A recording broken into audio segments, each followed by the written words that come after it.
Hello, dear friends. I hope you're doing really well. Let's continue reading. We're now in the book of Numbers, chapter 22. Israel is very close to the promised land. They're surrounding actually the promised land. They're now in the plains of Moab, which is in the east, middle east of Israel, very close to Jericho, to the city of Jericho. Um, so Israel is very close. It's to the promised land, and not only that, but they're conquering and conquering. They already have defeated the king of Heshbon and the king of Bashan and another place, I don't remember, another city. They are conquering and conquering and conquering. God is giving them the victory. So now the king of Moab is scared of Israel, but the king of Moab wants to destroy Israel. So we're going to see what's going to happen. Let's read. Then the sons of Israel journeyed and camped in the plains of Moab beyond the Jordan opposite Jericho. Now Balak, the son of Zippor, saw all that Israel had done to the Amorites. So Moab was in great fear because of the people, for they were numerous, and Moab was in dread of the sons of Israel. Moab said to the elders of Midian. So now we see something here. Balak is the king of Moab, but Moab, the nation of Moab, and the nation of Midian, different nations, they're together in something. They're together against Israel. Moab, one nation, Midian, another nation. They are together against Israel. Now, Moab said to the elders of Midian, now this horde will lick up all that is around us as the ox licks up the grass of the field. Now, this image, I think it's kind of funny, they're comparing Israel to an ox. And Israel, according to them, according to Moab and Midian, is going to lick up the people there, the people that's in the promised land, but that's none of their business, right? I mean, God is giving Israel the promised land. Balak is not the owner of the promised land, but he, he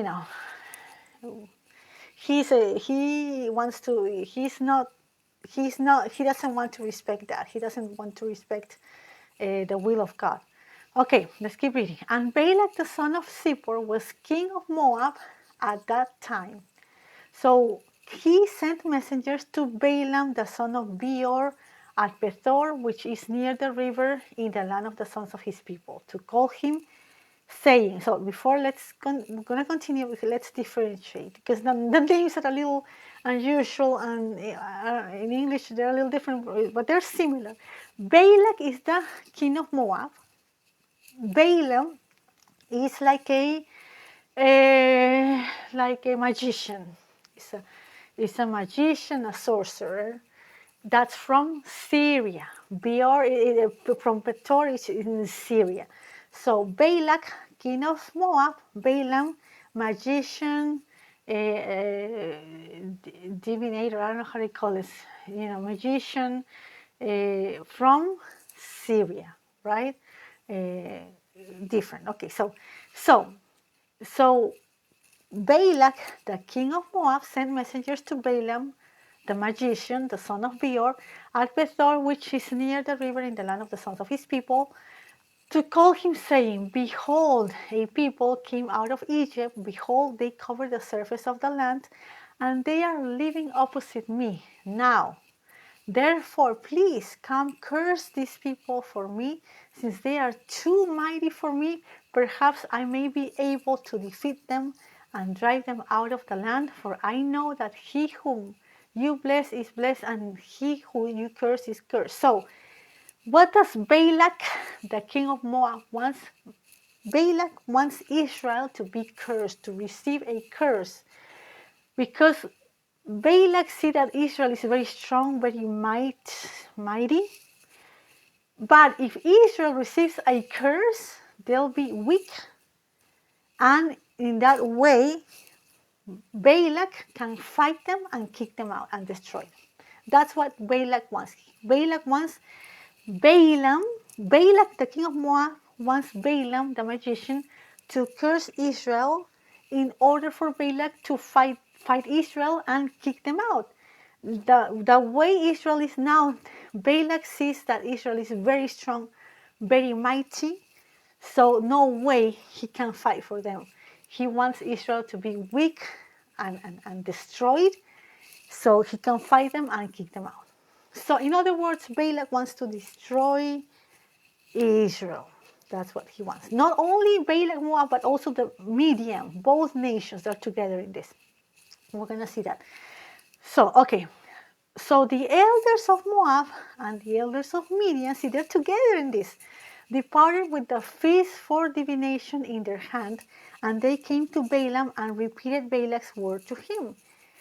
He said to them, spend the night here. So the messengers, the elders of Moab and Midian, had in their hands like the money, the silver, the gold, I don't know, the money to pay Balaam for the work, the curse, for cursing Israel. They had that in their hand, and they went to Balaam. And what did Balaam say?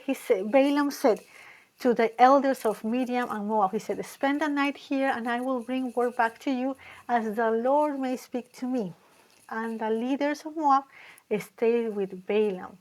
So what did Balaam say? Did Balaam say yes? No. He said, let me wait here, and I will speak to the Lord, and I will let you know. Yeah, I will speak to the Lord, and I'll let you know. That's what Balaam said. That seems reasonable, right? It surprised me, dear friends, because Balaam is not from Israel. He's not a priest. He's not a king. He's not from Israel, but he speaks to the Lord. So it's unusual. I guess the Lord, dear friends, God is involved in the things of his people, things of Israel. And he doesn't, he will defend Israel from anyone, right?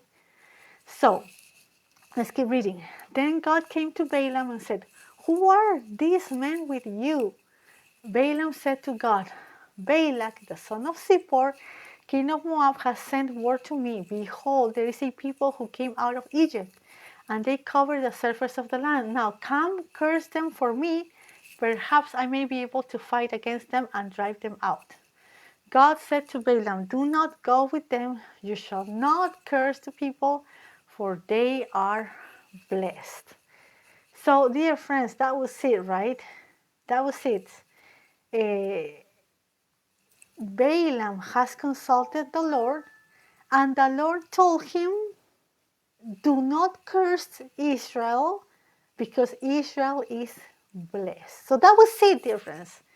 Balaam should have said to the elders of Midian and Moab, you know what? I am not going to go with you. I cannot curse Israel because God is blessing Israel. That was it. That was the end. But no, dear friends, we're going to see that that's not the end. Why? Because Balaam has this thinking that the people with pagan gods, with false gods have. And what's that thinking? What's that thought?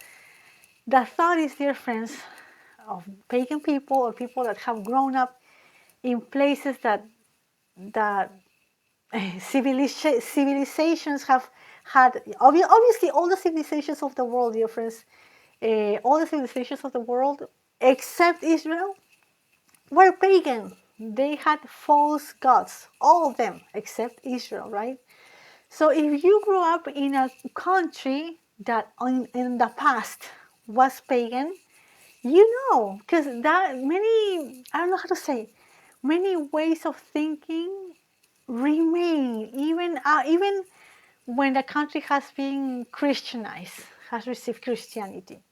So I'm not saying that the pagan countries are still pagan, the countries that were pagan in the past are still pagan. No, I'm not saying that. But sometimes, I don't know how to say, traditions, superstitions, they remain in the country, they remain in the people, in the nation. So Balaam, the magician, he thinks he can manipulate God.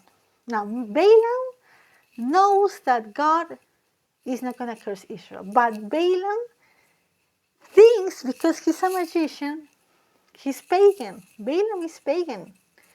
He thinks he can manipulate God. He can twist God's words. He can get around it. He thinks he can get around it. And he's going to try to curse Israel. He will try to do it. Even though God is telling him, do not curse Israel. They are blessed. Israel is blessed. But because he has this thinking, this pagan thinking, oh, I can get around it. I can probably get a little curse. I can manipulate God. He thinks he can do it. So he's going to, in a way, he's going to disobey God. God is telling him, do not curse Israel. Israel is blessed. Well, he's going to try to curse Israel. Why? Because the messengers, the elders of Midian and Moab have money. They have money. So Balaam wants the money. He doesn't care so much about God. He thinks he can manipulate God.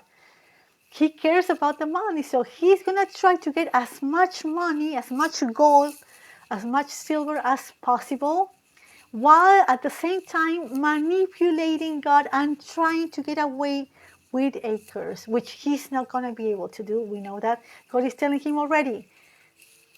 God is telling him already. What is God telling him? He's telling him, I want to say just the way it's written.